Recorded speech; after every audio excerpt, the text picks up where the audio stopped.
afternoon, and for all the Carolina fans, it'll be a big night on TV, though if you're not going to be so lucky to be there. But a big night for Carolina. They have their first game, and of course coming up here on WCRS Saturday afternoon.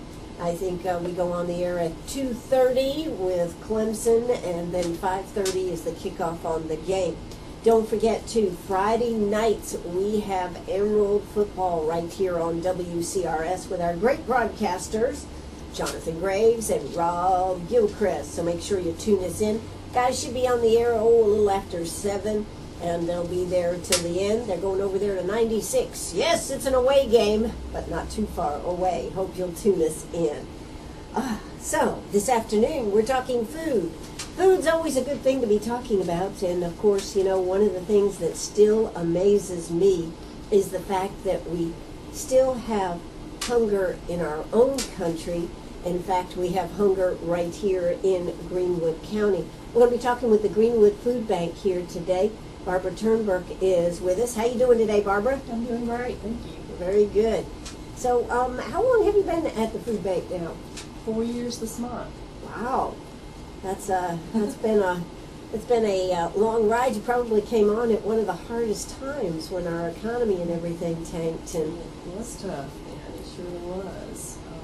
Trying to get folks to be able to give money when they couldn't do it themselves. That's right. And of course, the food bank. Now, where is the food bank located? We're in the United Way building. We're at the back of that building. Some people refer to it as the old Burton Center, the old Blake School. Right. But we're in that workshop area from what was the Burton Center. Well, I know that over there at the food bank, you really are able to do a lot of things. And the nice thing is you have a lot of space over there, don't you? We really do. It's a great space to be in. So much, we're able to do so much more with the space that we have. That's great. So tell us what happens at the food bank. Who comes to the food bank? Okay. Folks come to the food bank. They're referred by local helping agencies, and that would be like United Way, Gleam, Salvation Army, just to name a few. There are about 20 different agencies they could refer, but they will. You have to be referred to be able to come to the food bank? In order to get a full week's worth of food, yes. We do have emergency orders, but it's a smaller amount. It's just to carry you for a couple of days. But if you do have a referral, you come down and we're able to give you food, and it does last for about a week. It's a good amount. Now, do you take into account the number of people in the family? Yes, we definitely do. We have a system where we pull food according to the number of people in the family. Of course, larger families get more food. Sure. And I would presume some of it also matters in how many children and even the ages of the children. It does, yes ma'am, because sometimes we'll have people with babies. They might need formula, which you of course wouldn't need for anybody older. Sometimes we have people with dietary issues. Maybe they're diabetic, maybe they can't eat certain things, and take all that into consideration. Now, when somebody comes to the food bank, what exactly is the procedure? Okay. They come to us with a referral after they have gone to a helping agency. They come in one at a time and go speak with our caseworker, and it's a volunteer caseworker each day. We've trained all of them how to speak to the people, how to talk to them, what kind of questions to ask, and they're going to ask them things like how many people are in their family, which of course they'll find on the referral. They'll also ask them, are you allergic to anything? So they want to give them, say, peanut butter or seafood if they have an allergy. From there, they will take a ticket and give it around to the back to the volunteers and start filling a food order in the back. Mm-hmm. In the meantime, the client is then going to be pulling food from the office area because there's food on shelves there. It's a choice area, we call it. They'll be able to get 4 items there. They'll also be able to get fresh fruit, vegetables, any kind of fresh vegetables we may have at that time, and also bread from that area. So that's the choice area. Now, what is the typical type of things that comes from when a stalker, shall we say, a volunteer pulls the order together? Okay, you're going to see canned fruits, vegetables, canned meats, and dry goods like grits, pasta, noodles, mac and cheese, peanut butter and jelly, which is necessary. Right. Yeah, you gotta have peanut butter and jelly. Yeah, okay. Yeah, those are the things that we might purchase, but we also have things that are donated to us that are perishable. Such as? We have fresh meats donated. Where do the meats come from? From Food Lion, Walmart, Bilo. We also get a little bit donated from local hunters, the wild game.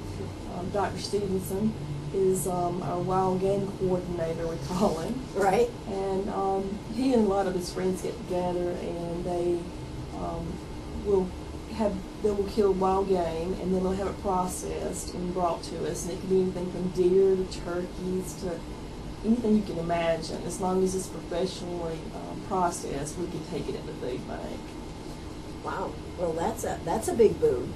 It is. Yeah, It and is. particularly with fall coming up and deer season, and we still have any turkey season coming up, or is it just mainly deer season? I think it's mainly deer season, but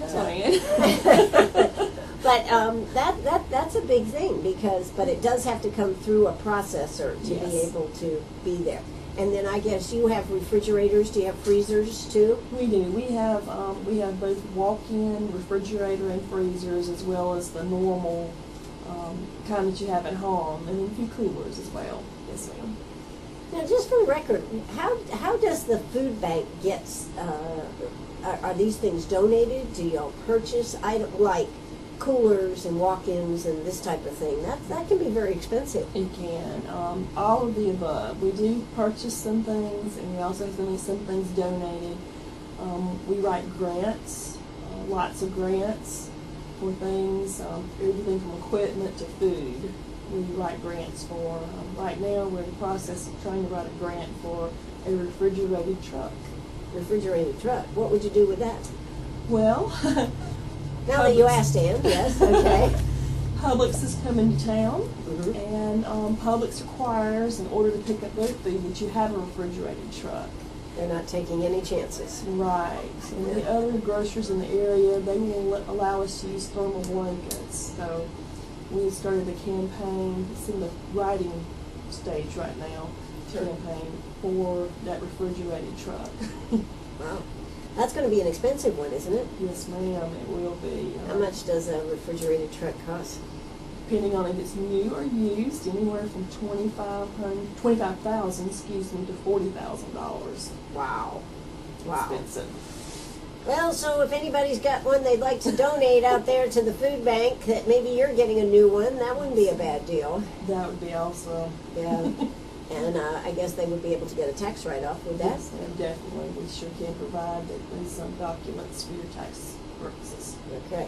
So if you're a business out there and you're thinking about getting a new truck or upgrading that truck that you have, you might want to think about talking to the food bank, because that would be that would be a win-win situation. Yes, ma'am. I think so too. Absolutely. All right, well, I am here with Barbara Turnburke. We are talking about the food bank here today, all the things that go on at the food bank. I'm going to be asking a lot of questions. Barbara's got a lot of answers. Hey, if you've got a question, how about give us a call and we'll ask Barbara the question. Hey, 229-7984. We'll be back after this word. Oh, that's right back here, 4:20 in the afternoon. Gosh, it's hard to believe. This is August 28th. This month is almost done. This weekend is, of course, Labor Day weekend, and Monday is Labor Day. Also, Barbara, Monday is September 1st, and September 1st, 1941, WCRS went live on the air for the first time. Awesome. We're going to be celebrating 73 years of WCRS. Do you realize WCRS was the 12th station in the state to go on the air in 1941. There were only 11 other stations ahead of us in the state. Quite an accomplishment. It was, and there was not another station that went live on the air until December 1944, because that was World War II. So, but pretty much, and today we are the 10th oldest because 2 stations are no longer in business. It is, yeah, it's pretty awesome. So we're going to be celebrating on September 3rd, which is a Wednesday, from 3 to 6, right here at Sharp Facets in my WCRS studios. And we're going to be celebrating from 3 to 6, September 3rd, 73 years of WCRS, and I'm now a 3-star South Carolina Broadcast Association winner. So I've got 3 stars. So it's 3s, 3s, and 3s. So I certainly hope if you're listening out there that you put that on your calendar and come by and see us. We're going to be having a good time. We're going to be doing some fun things here, and we'll of course be live on the air from 4 to 5 talking all about it. But we're talking food today. We're talking about the food bank. You know, Barbara, one of the things that bothers me so much out there in the world is we hear that there's like 17, I think the figure is 17 million hungry children just here in the United States. And we always seem to put so much emphasis on other parts of the world, and while I am commensurate with that, I think we should be taking care of our own first. We do see a lot of hungry people right here in Greenwood County, so that is definitely. Sure. And I mean, my point is that we should be concerned about our children right here. Just a few weeks ago, we had Denise Manley and Jonathan Graves on with us, and we were talking about the backpack program that they have at the schools to help the children that go home on the weekends and don't have any food or don't eat very well or don't eat very nutritious, come back to school on Monday. Now they're starving. Their brains can't really function well. So that means it's Wednesday before they've had enough food to be able to work, and then they go home and go through that same procedure. How do you find it at the food bank? Well, we during the summertime in particular is what I'm thinking about right now, because we just came off the summer. Our numbers are always up in the summer because their children aren't getting the breakfast and lunch that they would normally be getting at school.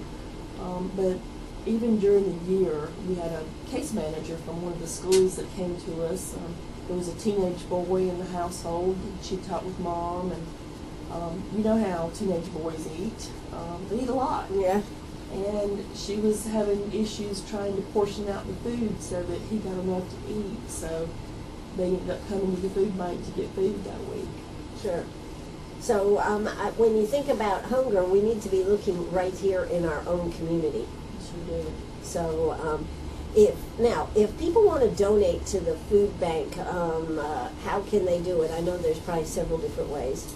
Okay, they can make food donations. They can drop by our place anytime between 9 and 4, Monday through Friday, or possibly a check or cash, of course. Those can be either dropped off at the food bank or mailed to us. And our mailing address is P.O. Box 604, Greenwood 29648. Okay. And I guess if somebody had a question and wanted to call you at the food bank, whether it's about what you need or this type of thing, I presume you have a telephone number? We do. It's 227-1556. Okay, 227-1556. Now, at the food bank, you work with a lot of volunteers, I guess. Yes, We do. Predominantly. Predominantly. It's hard to keep a budget and eat food on the shelves, right? Yes, ma'am. That's true. And how many volunteers actually work at the food bank? Well, we guesstimate it to be about 150. 150? Yes, definitely. There's some folks that come in every week, once a month. Then there's some that just come in for special events. So with that many, we could easily have 150. Wow, that's quite a group. Yes. That's awesome. That is awesome. And now when somebody is coming to the food bank, what type of items do you actually need the most? What are the things you're always looking for? Okay, well, the things that we need generally would probably be the things that you would have at home, and the ones that cost you the most are going to be the ones that cost us the most. And what we're finding right now is for canned fruits. And canned fruit is just out of the roof right now. It's just ridiculous how much it costs, and that's something we really want to give families for fruit. Canned vegetables, canned meats. What kind of meats? Meats can be anything from beef stew to tuna, salmon, How about spam? Spam. Yeah, Yes. spam. There you go. That's Spam. it's made a comeback, hasn't it? Yeah, it It has. sure has. We Yeah. do get that, don't they? Okay. Corned beef hash is something also that we'll see a lot of. But then there are also some dry goods or grits and rice, spaghetti sauce and spaghetti noodles, mac and cheese. All of those things are perfect for the food bank. Now, one of my questions is, because I know this has come up before, is what do you do with like expirations on cans and stuff? What is the procedure on that? Okay, we actually have a list of the different foods and how long we can keep them after an expiration date. But not just the expiration date do you take into account. You also take into account what the can might look like. If it's bulging, it's not good. Oh no, if it's bulging, it's not good. You're right. If it looks rusty, it's also not good. For up to a year for most things outside of the expiration date's okay, but occasionally we have a food drive and somebody will slip something in from 2001, we throw that away. Well, I was just wondering, because, so many times do you buy something and you think it's going to be great and you're just going to love it, and then you try that first can of whatever it is. Maybe it's a soup. I presume soups are good for the food bank. Soups are awesome, yes ma'am. But you try this new soup and you think, oh, I'm just going to love it, and you try it one time and you never open another can, and it sits there. And of course, when you have the food drives, in fact, you've got one coming up in October, right? Yes, you do. Spooky to be hungry. And does that work through the post office, or? No, the mail carrier food drive is Mail the carrier, one. oh, okay. Is that. Spooky to be hungry is more about neighborhoods and about volunteerism. And volunteers will actually go out in the community with flyers the week before the event and stick them in your door saying, hey, we're coming back to pick up food on Saturday morning, and Saturday, October the 25th. Mhm. Yes, October 25th. They'll come around that morning and pick up whatever you've left by your door or by your mailbox and bring it to the food bank. And it actually is a big kickoff to our holiday season, Thanksgiving and Christmas season. Yeah, I would think, and we'll have to talk about this when we come back, that the holidays are particularly tough when you're trying to do things that would be good for people that don't have a lot. Yes, ma'am. Holidays are tough. When you're on holiday, they're on holiday, maybe you're gone, you're not there, you're not doing the things that you normally, that we need you to do. Absolutely. Hey, I tell you what, we are coming up on South Carolina Radio News. Yes, I'm Ann Eller. Yes, I'm here with Barbara Turnburke. She is the executive director out there at the food bank. The food bank is right out there at the United building right there on Phoenix Avenue. You may have been there, you may not, but maybe you have some things you'd like to donate. Want to give them a call, 227-1556. That's 227-1556. News is up. We'll be back. Arg, are you a pirate or a pack rat? Do you have a vacation of a lifetime sitting in the attic? Or a college tuition hung on a wall? Or is a fabulous retirement hidden in your jewelry box? Bring those items to Sharp Facets Gallery. We can establish value and buy from you or sell for you.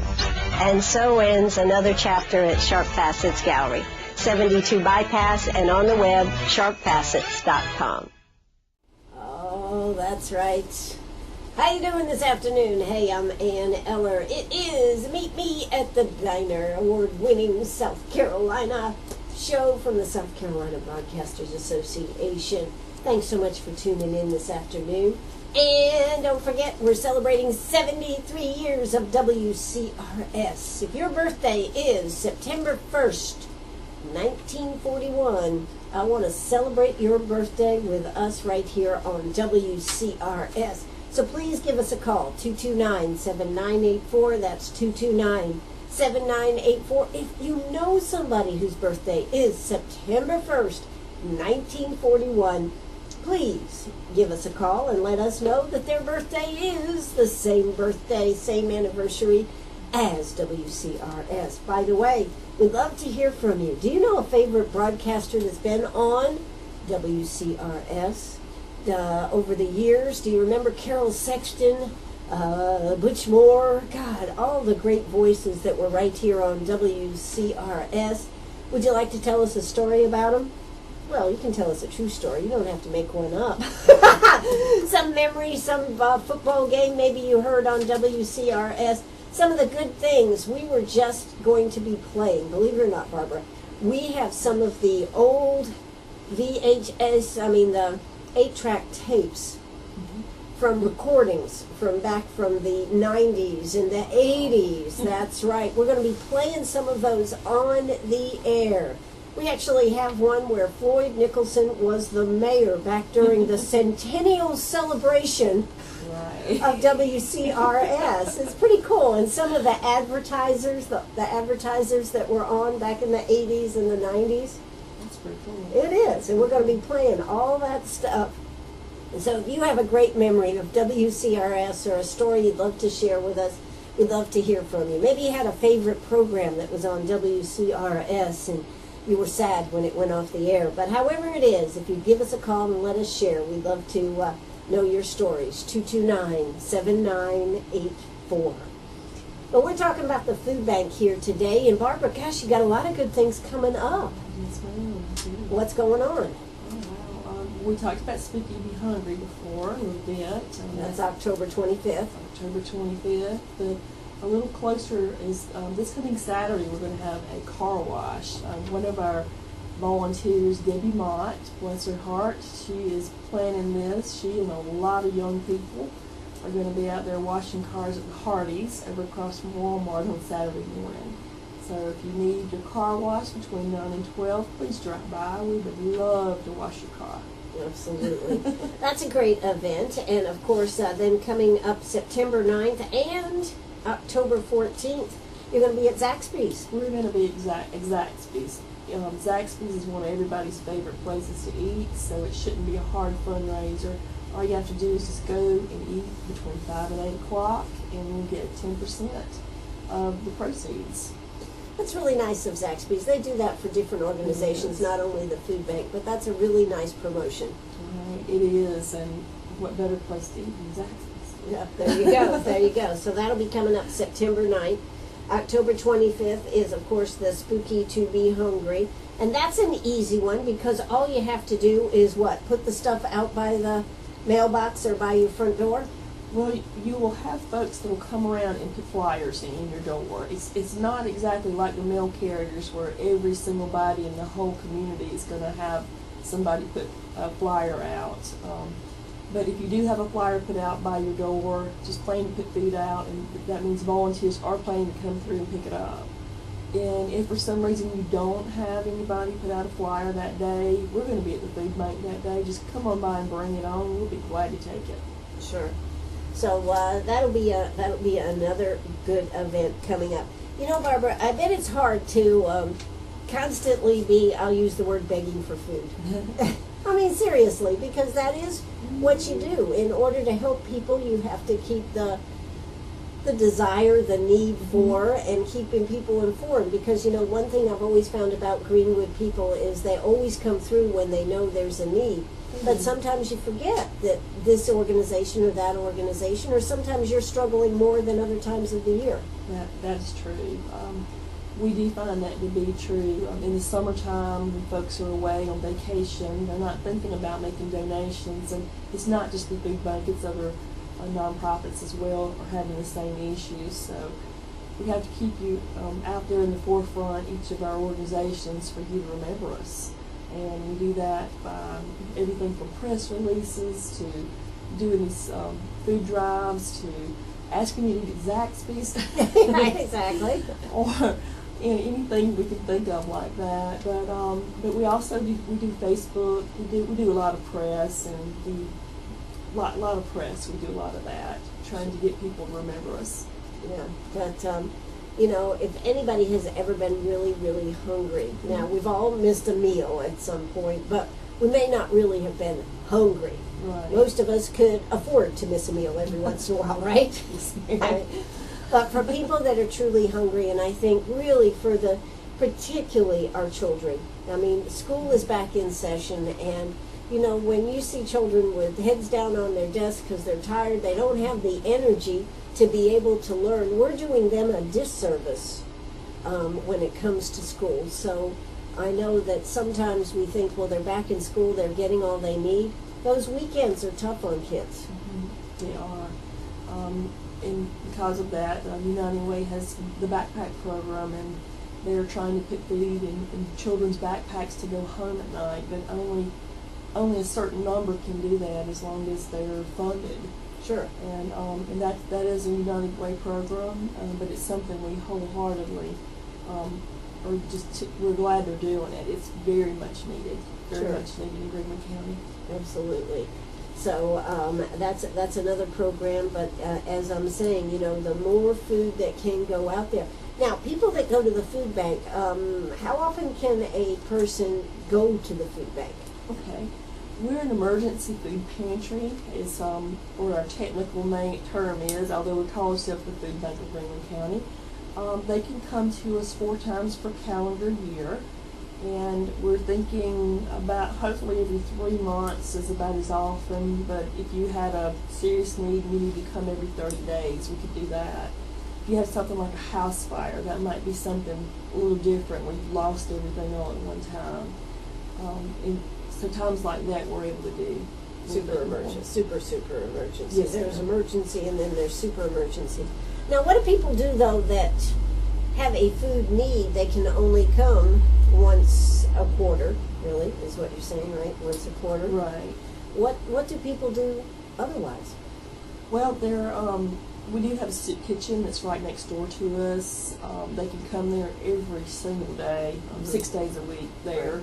And then we also have what we call the Sunday Soup Kitchen over at Emmanuel Lutheran. And so there are opportunities for folks to get food during the day, and it's a hot cooked meal when they go to the soup kitchen. Of course, when they come to us in the food bank, it's going to be food that they're going to take home and they're going to cook there in their own home. Sure.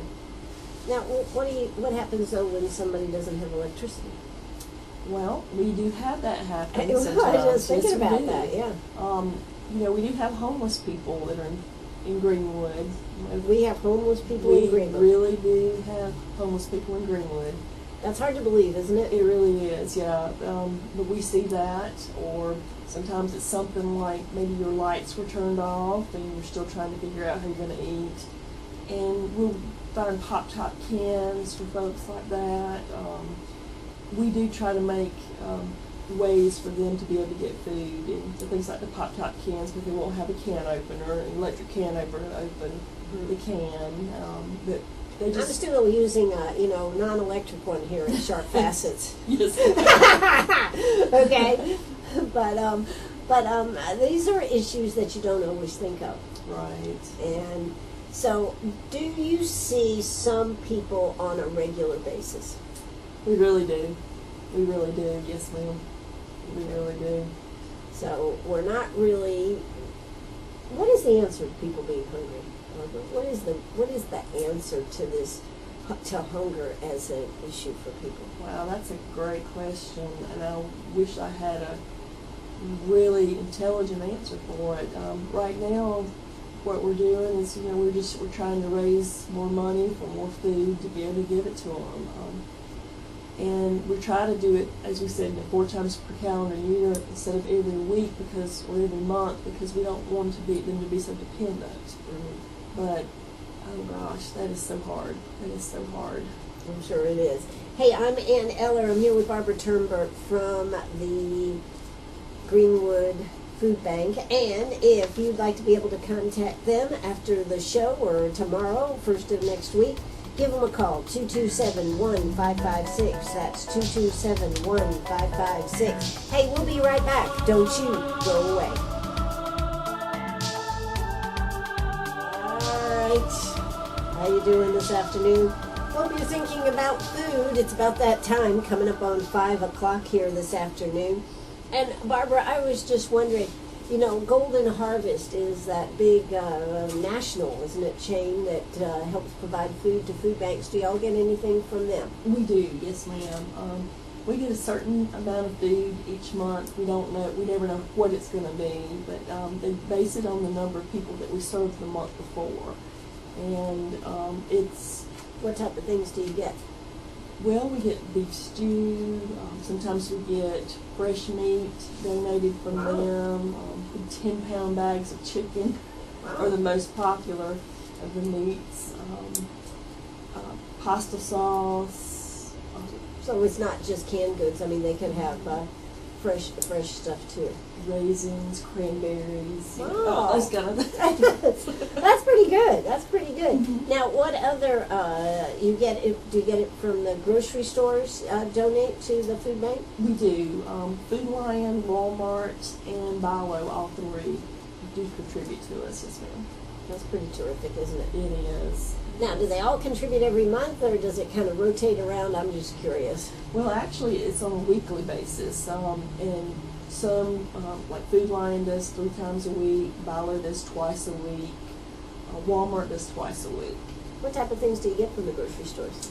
Man, it could be anything from canned goods to actual perishable items. From Walmart in particular, we'll get milk a lot, eggs, Wow.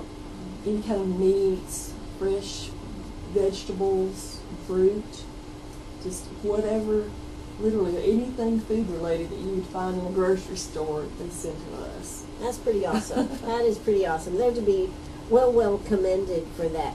Now, also, I understand this summer from a lot of the community gardens, you've been getting bounty from them. We have some of the community gardens in particular that come to mind are Little River Multicultural Center. They bring down food quite a bit, and also the Eaton one. And the Eaton garden is. Are you saying the Eaton one or the Eaton one? It probably sound like Eaton the way I was saying. Eaton. Eaton, there we go. Yeah, a corporation, Eaton, yes, there Exactly. we go. They have actually 2 gardens, though. The one on the 72 bypass and the one at the Cooper, the old Cooper Power, which is now part of Eaton. Right. Those employees there, they take care of those gardens. They do it on their own time. They're just amazing, and they come up with some of the most awesome vegetables you'd ever see. And it's funny to me because sometimes some of them have not been used to gardening, so they're learning it for the first time. And Sure. so the volunteers all together, all the employees are volunteering and they're teaching some of the other ones that have never done it before how to garden. That's the great thing about a community garden, whether in all the community gardens that we have around here through Healthy Neighborhoods. Really an awesome project. And you think about, what if we didn't have a program like Healthy Neighborhoods? Wow, we wouldn't have fresh vegetables, not many anyway. Not the coming same. to the food bank. The families are really happy to see them too. They're surprised. Sure. Very surprised. Now, just out of curiosity, do you tell people how to cook or how to prepare some of the things if they're not familiar with it? We do have some volunteers that do that. They will try to coach people on how to cook things if they're unsure of how to do it. Because there's a lot of people that aren't cooking as much. We've really become a true. society of eat out. Yeah, there you go. Particularly in Greenwood. Yeah. Where there's a restaurant in every corner. Yes, exactly. Must be good for the business because they certainly keep popping up, huh? They sure do. Yeah. So what about any of the restaurants? Do restaurants give to the food bank? The restaurants would be more inclined to give to the soup kitchen because the restaurants are going to be doing prepared foods usually. Like every once in a while, and gosh, I hate to say this when somebody goes out of business, Right. they will bring us some of the things that they have that they haven't cooked. But for the most part, that would go to the soup kitchen. Sure. Well, that's still great, and that's great that there is different ones for different types of things out there to help the whole community. That's right. Absolutely. Well, earlier in the show, we were talking about that you're going to need a refrigerated food truck, Yes, ma'am. and you said you were starting to write grants to try to be able to afford something like that. You also told us that it could cost anywhere from $25,000 up. And I happened to mention that if anybody had one that maybe they'd like to donate, or even I would think that if you were trying to put this together, if somebody had one that they would even sell at a really good price with some of the grants and stuff, maybe you could talk to them about it. Maybe so. We'll have to take a look at it. Right. Well, I mean, I'm just saying, it would be nice to have a new one, but I think maybe a good used one if you could get a deal on it. Good use sounds good to me too. Yes, ma'am. That's right. So something to think about if you're in the food business or if you're upgrading your refrigerated food trucks. Something to think about. Maybe there would be a tax write-off there, and Definitely.